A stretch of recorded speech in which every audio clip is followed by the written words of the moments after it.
Satu lagi kendaraan militer dari kubu Zelensky hancur diserang militer Rusia. Rekamannya ramai beredar di media sosial Telegram pada Jumat 29 Maret 2024. Dituliskan dalam keterangan unggahan pengangkut personel lapis baja M1117 ASV Guardian Amerika dari Angkatan Bersenjata Ukraina dihancurkan militer Rusia. Dan benar saja, terbukti dalam rekaman tersebut di mana kendaraan militer yang dioperasikan tentara Ukraina terbakar hebat imbas serangan granat dari drone Rusia. Ledakan terjadi disertai kepulan asap tebal di arah ini, tepat di posisi Angkatan Bersenjata Ukraina.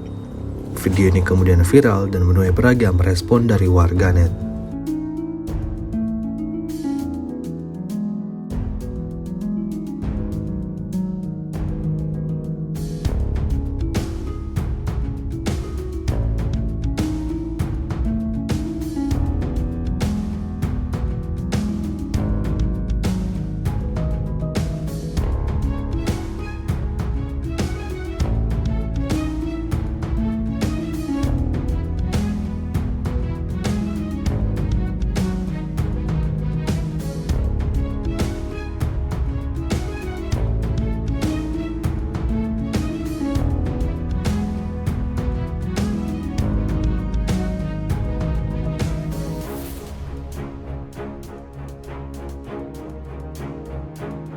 Download Tribun X sekarang, menghadirkan lokal menjadi Indonesia.